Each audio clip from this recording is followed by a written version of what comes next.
tassa bhagavato arahato samma sambuddhassa. Namo tassa bhagavato arahato samma sambuddhassa.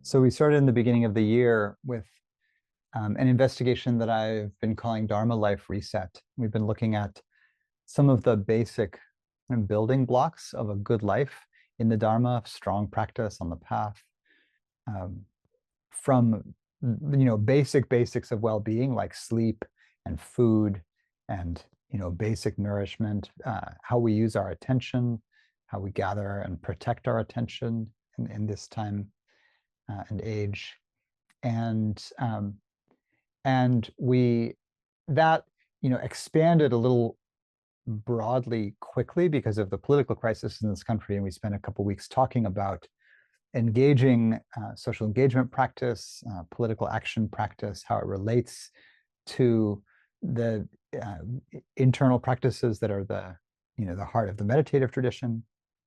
And so I'm going to use tonight a bit as a bridge between those two things, between this conversation about the socially engaged and the activist response to global crises, to the climate crisis, to political crises, and the internal and meditative practices that are the heart of the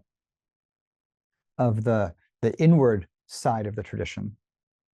And the way that I want to bridge this is to talk a bit tonight about meditation as self-care.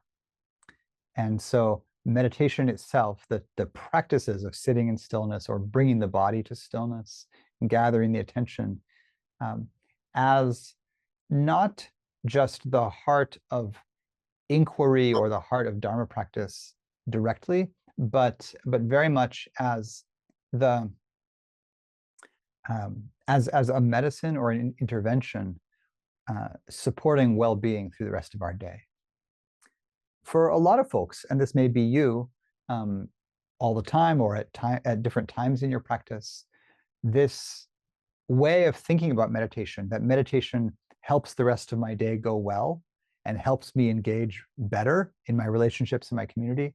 For some folks, this is how they always think about meditation, that's what meditation is for, that it's a kind of medicine for stress, right? This is the origin of like mindfulness-based stress reduction and all of these ways that mindfulness turns out to be supportive for psychological health, for energetic health, even for like, endocrine and nervous system health, the physiological types of health are impacted by the calming and focusing aspects of meditation and mindfulness. So for some folks, this is already central, but those of you who hang out with me a lot will have heard me push against this idea that meditation is primarily an instrumental good. Like it's good because it does something useful for us. And often I'll emphasize meditation and the kind of inquiry that's at the heart of Dharma practice as, pointing toward different ends than well-being, and ends that are, valuable by themselves, separate from whatever well-being or reduction of stress they also bring about. So tonight I want to turn toward the reduction of stress, prevention of burnout, aspects of meditation.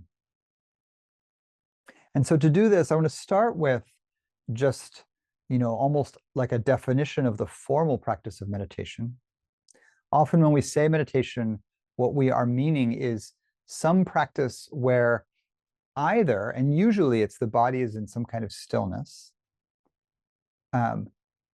or some aspect of our process is focused in a kind of stillness. So like there's sitting meditation or lying down meditation, let's say, or standing meditation, the three static postures or still postures, where what we are doing is we're bringing the body to stillness, which is already a change from most of our activity. With the body in stillness, the senses wake up because we're doing less. And so then the perceiving gets brighter over the doing.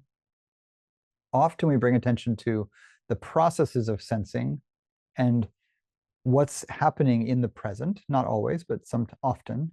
So we might bring attention to the breathing or to the little swaying of the body if we're standing or sitting upright. We might bring attention to the process of sounds arising and passing, or of the sensations of the posture of the body kind of vibrating or making a field. Right? All of these are placements of attention that connect with what's happening here and now. There are other objects of meditation or placements of attention that happen in stillness. So there's the traditional practices of the kasina, where you would focus on a color field like white or blue, or the sense of space, right? Or water or earth as a consistent field of focus. There are practices, of course, the practices like the Brahma Viharas, where you're focusing on an emotional or energetic quality like loving kindness or compassion, joy or equanimity. Filling the body with that quality, maybe directing it at individuals or classes of beings, or maybe just radiating it around. But in all of those cases, we are bringing attention to one stream of experience and stabilizing it there. And then in some forms of vipassana, body quite still, senses awake. We're just noting where the attention goes without letting it latch onto anything, but really understanding the way that perception flows through the body and mind. That now there's hearing, now there's seeing, now there's a taste, now there's a sensation, now there's breathing, now there's knowing. And this is just how attention works. So in all these kinds of meditation, there's something that's being brought to stability, whether it's the body or it's the quality of attention. And in that stability, some qualities become more available to us. So calm and tranquility become more available. Often focus can become more available. Sometimes feeling can become more available, right? So in all of these ways, we're coming out of doing and we're coming into perceiving in these various ways. We use meditation also to refer to some things we might do in movement, particularly in this tradition, walking meditation, where the body isn't still. I may be walking back and forth or slow walking down a path. But attention or awareness is brought to stability. So I'm staying with the sensation in the soles of the feet, or I'm staying with the sense of the whole body walking and I'm not letting attention move. Or I'm staying with the breath, the same as I would in sitting, even though the body's walking. So formal meditation is when we put the body into one of these structured postures or activities, and we direct the attention in such a way that we're emphasizing stability, clarity, and continuity of attention. Right. Then there's informal or not informal meditation or non-meditation, what we're doing when we're not, sitting or doing walking meditation or something. And this is where we are endeavoring to practice throughout the various activities that fill our day. So to stay mindful or present when we are, doing the chores around the house, or we're in conversation with somebody, or we're doing our work. In all of these activities, there are background qualities that our practice supports, like being aware of what's happening, like remembering our intention to be kind.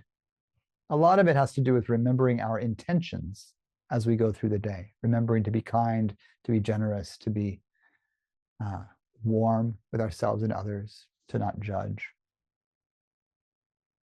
to not get lost in thought, especially unskillful thought.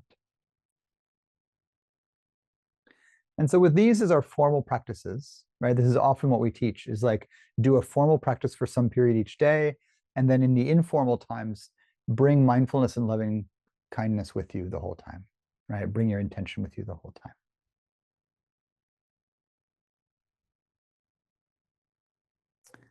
We can do this with a variety of overarching intentions, or we can bring different focuses to our practice of doing this. And one traditional focus, right, would be to emphasize stability and continuity of attention. So in formal meditation, I might be doing concentration practices, really working to relax, bring tranquility in, not become distracted, maintain a very steady focus. And then through the day, I'm doing like a softer version of the same thing, right? I'm really watching the tendency of the mind to wander, the tendency to move away from steadiness. And I'm keeping the attention, on a very short leash, ideally in a very relaxed way, but without letting it wander.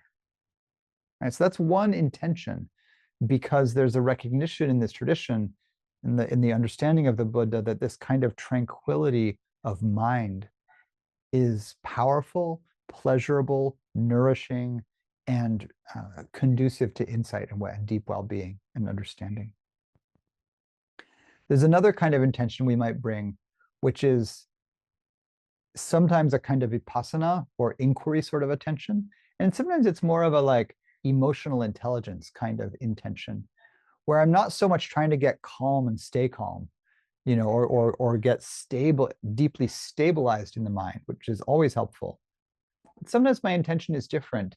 Sometimes, and this is very common, I think, for us who have to really figure out who we are and what we're doing in relationship a lot, in community and in family, etc., is to be present with what's happening with an aim to understanding it. And that's particularly through the emotional, and relational. So when there's some anxiety in my system, I'm not trying to just get it to diminish and come back to concentration, but I really want to understand it. I want to understand what's pulling my attention in this habitual way. What am I getting caught in or lost in?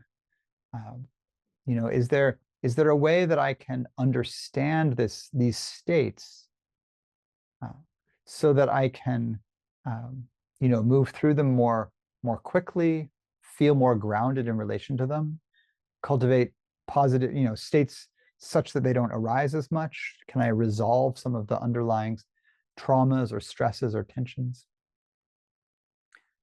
Sometimes this kind of practice brings me toward, directing mindfulness to understand something that's going on in a relationship, where I might really be thinking about like, oh, here's what's happening between me and this friend, or me and my child, or my partner, or whatever. And really feeling it. This is what they're doing, saying, being. This is how I'm feeling, doing, saying. Is there a feeling here that I'm missing? Do I need to open some aspect of this relationship or this relational experience to understand it more? So this is an intention that I can bring in. I want to understand, become more clear, become less confused. It's a kind of therapeutic sort of direction. These two basically parallel the core, divisions or aspects of the practice of cultivation for the Buddha: samatha and vipassana. Samatha, the tranquility and gathering, and vipassana, the inquiry and understanding parts.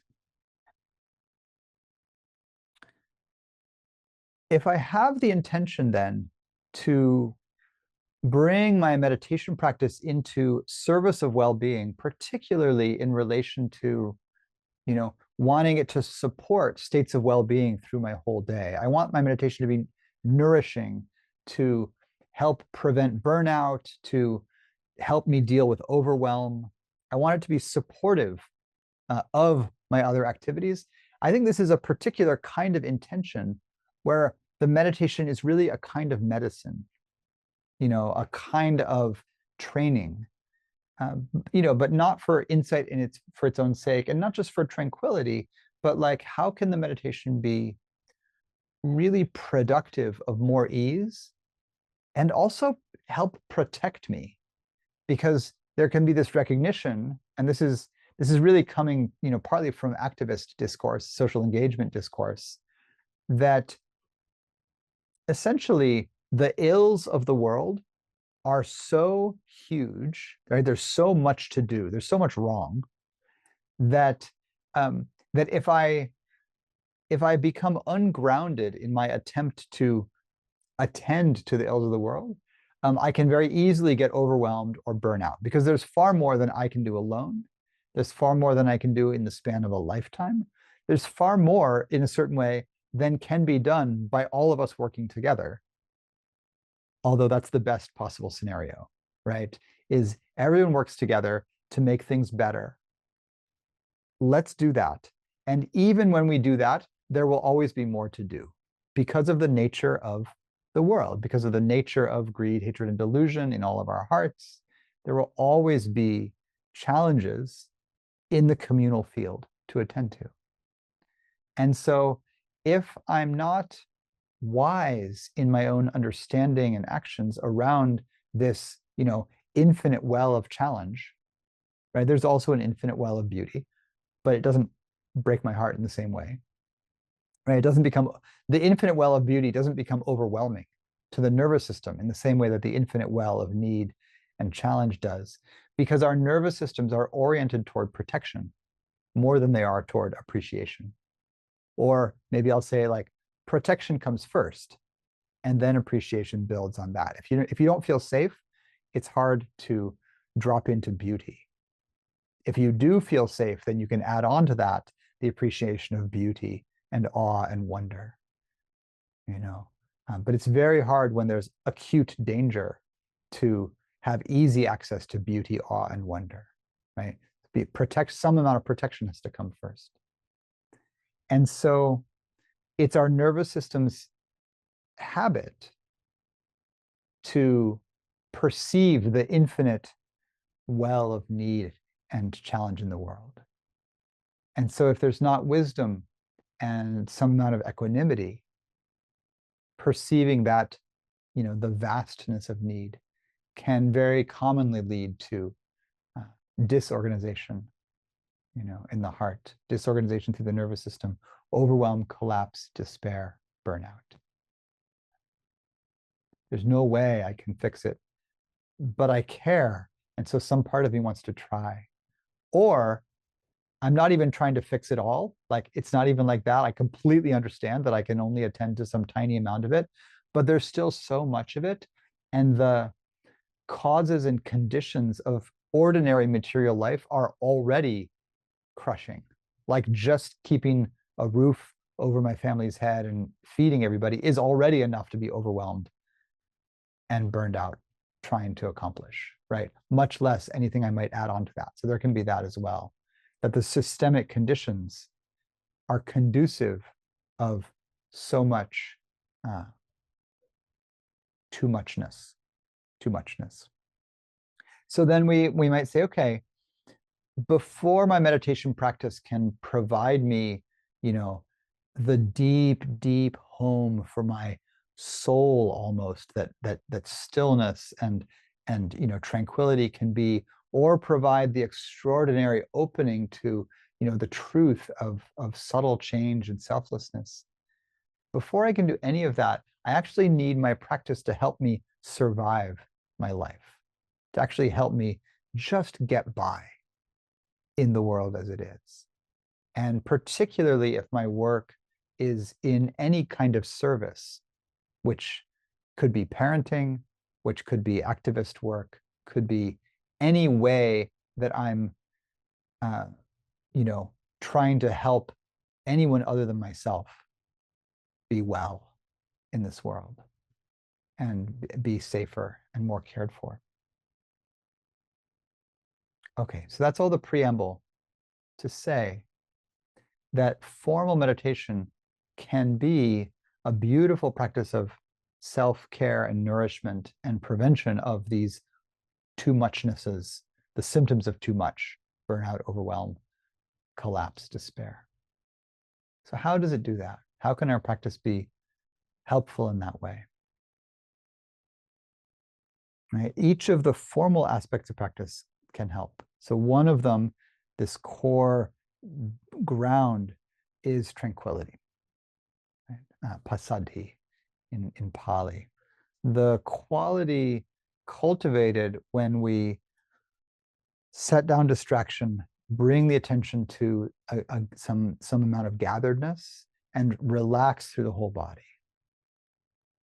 What we're going for when we are cultivating tranquility, when we're doing this kind of relaxing, is not just kind of those first couple layers of like, whew, just relax, like at the end of the day, set down the work, set down all the things, just drop it. Like there's that's kind of the doorway.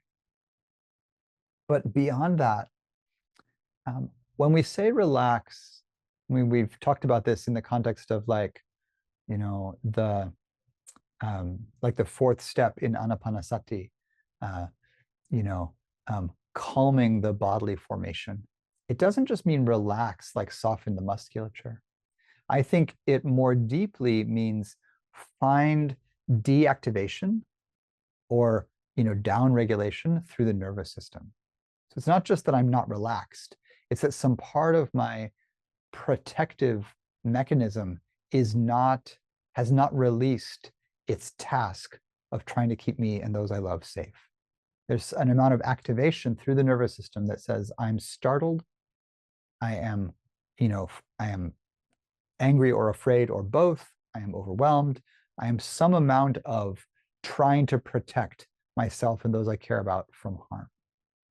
And that activation in the system will prevent deepening of meditation, it'll prevent tranquility, as we've talked about a lot, but it also just prevents basic well-being, right? We don't sleep well, we don't feel nourished, we can't actually come back to our work refreshed if there are layers of activation through the nervous system, through the subtle body that have a hard time deactivating.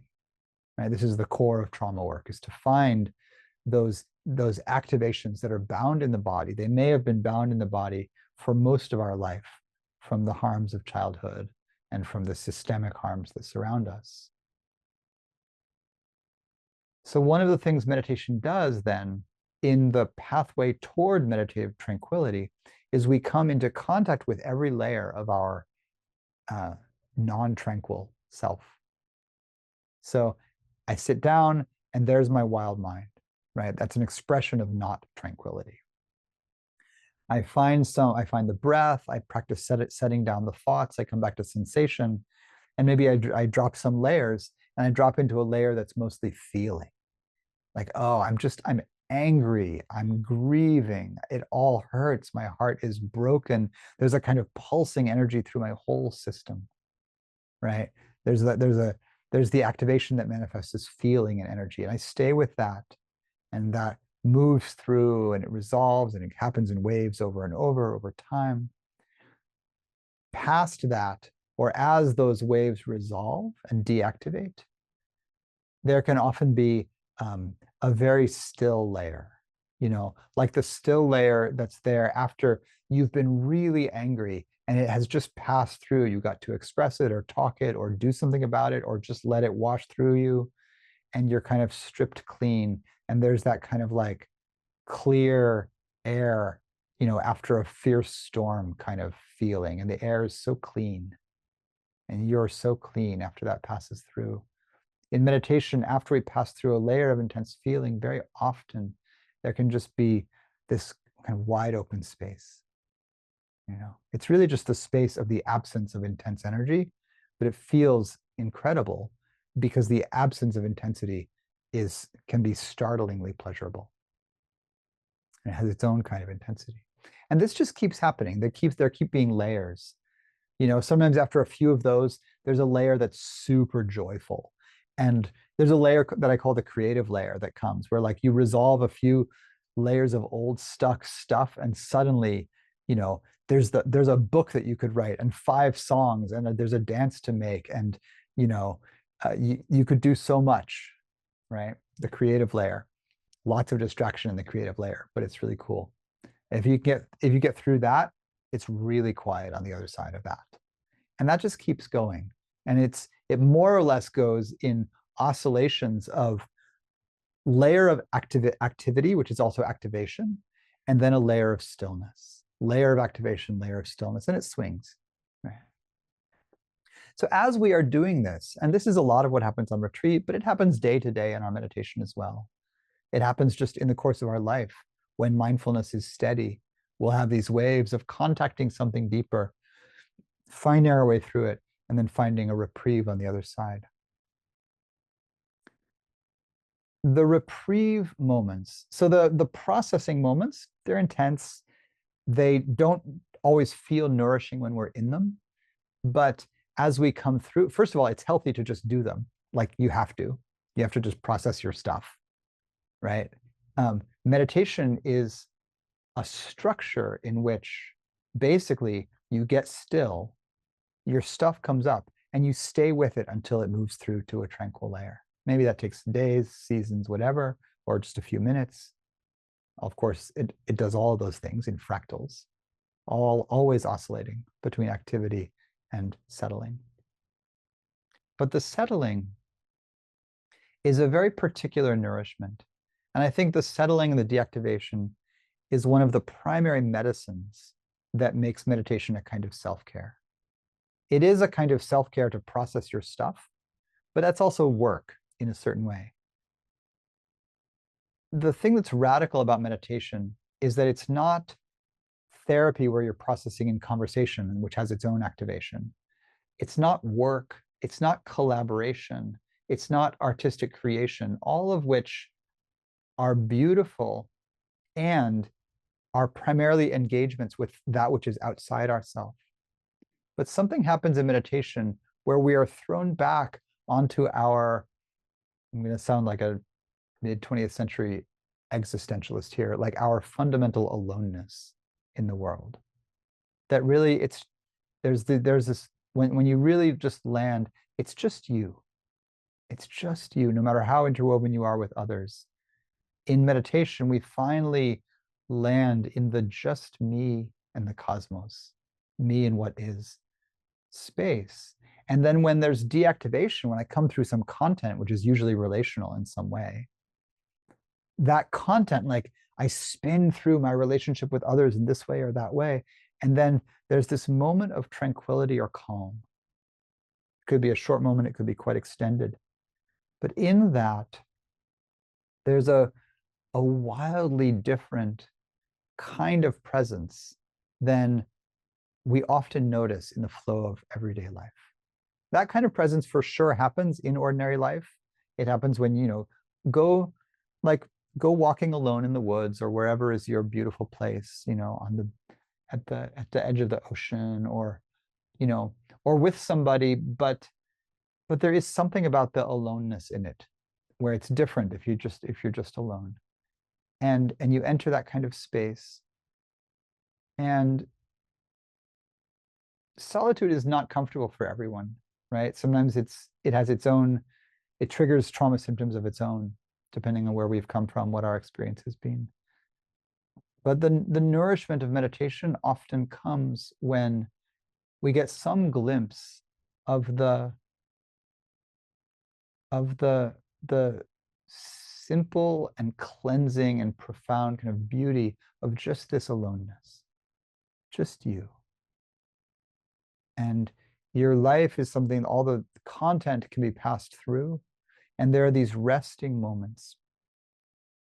And the resting moment, I think, is so nourishing partly because the thing that becomes overwhelm or burnout or collapse or despair is really a sense that there's too much stimulus to be really processed.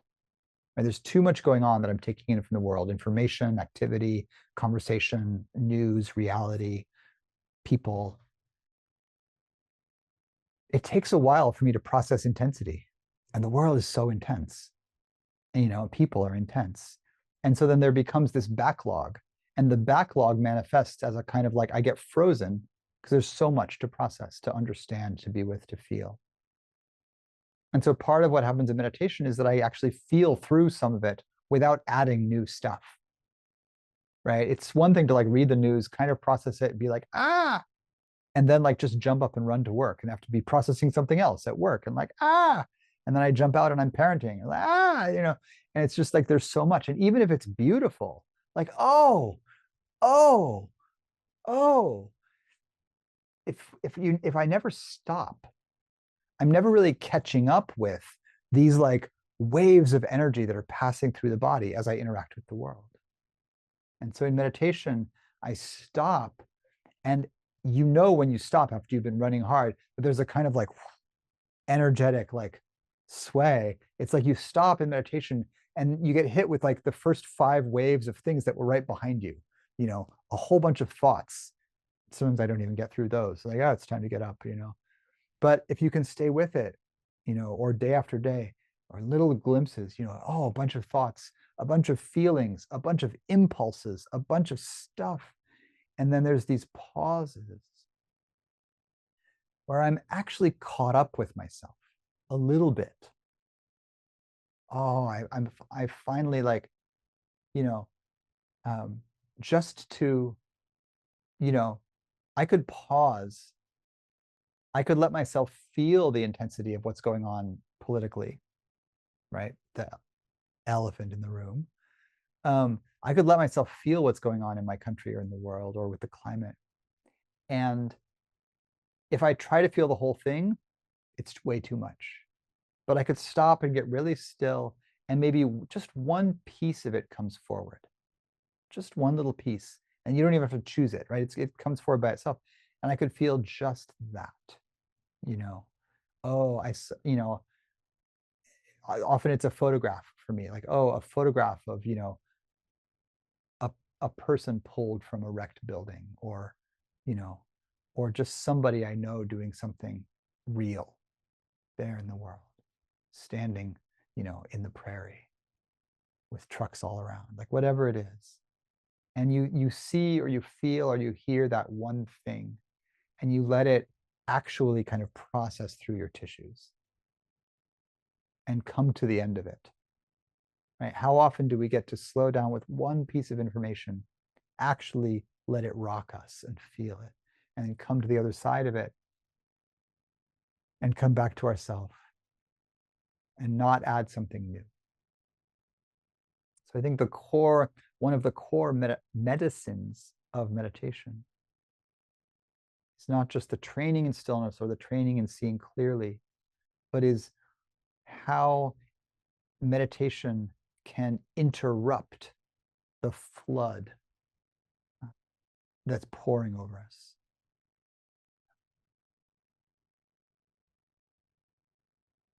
All right, here's a poem to end. This is a translation by Susan Murcott of a poem from the Therigatha. This is the verses of the elder nuns from the early tradition in her book, First Buddhist Women. And this is her version of the poem of the elder Dantika, who joined the community of bhikkhunis under Pajapati. She says this: as I left my daytime resting place on Vulture Peak, I saw an elephant come up on the riverbank after its bath. A man took a hook and said to the elephant, "Give me your foot." The elephant stretched out its foot. The man mounted.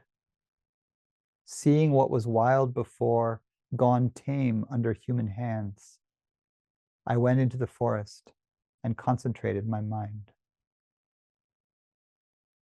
Seeing what was wild before, gone tame under human hands, I went into the forest and concentrated my mind.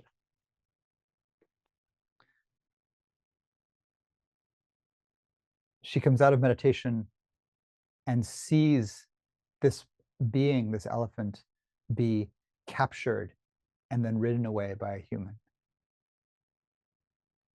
She understands what it means for something that was wild to be chained or enclosed. And she understands that a response to this is to go into the forest and concentrate the mind.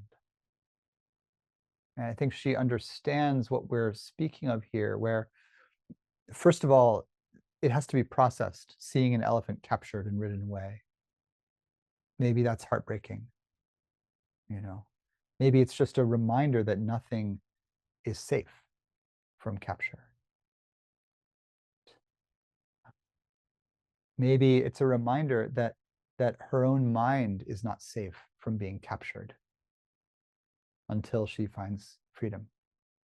And she hasn't found freedom yet. She has to go into the forest and concentrate the mind. This is a path poem. Right? Seeing the world, recognizing it for what it is, seeing the suffering, the dukkha that's there. I went into the forest and concentrated my mind. And she's not running away. She's already been meditating. She was on Vulture Peak meditating. She came out, she saw the elephant, she went back. Presumably, she does this all the time, right? This is not a tradition of leaving the world for a kind of ideal hermitage. The monks and nuns have to come down into the village and beg for food every single day. They don't store food overnight. They don't, make cheese so that they can be economically independent. They beg every day. So they come into contact every day with the city. And then they go back into the forest and concentrate the mind. And so I think whatever is in our daily life, where we come out, we go into our work, into the social, the political field, and we see, a man capturing an elephant and riding it away. Feeling all of the what's there in that moment of seeing that, of knowing the world for what it is. And then we go back to the forest, right? Each morning or evening before bed, or whenever your moment is, to come into stillness, concentrate the mind. Because the next day you're going to go back out and you're going to see the elephant again and the man capturing. That's what men do. And you go back in the forest and you concentrate the mind.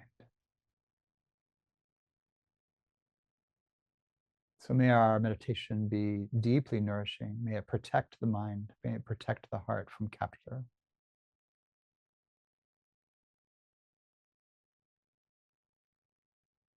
May it be a place where we can come back to ourselves,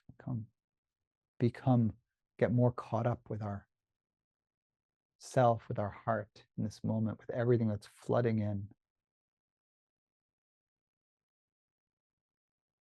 So every day, a little touching in to stillness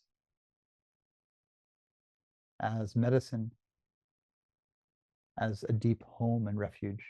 And then we go back out down to the river with the men and the elephants and all the rest. All right. Cue. Pausing there. Hi. Thanks for joining us for this talk and practice. If these recordings are helpful for you, please consider supporting the Sangha with a donation of any amount. You can find links to our website and the donation page below in the description. Liking and subscribing helps the channel, and I'm grateful for your presence, your practice, and anything you can give to support our little community. Thank you so much. Take care.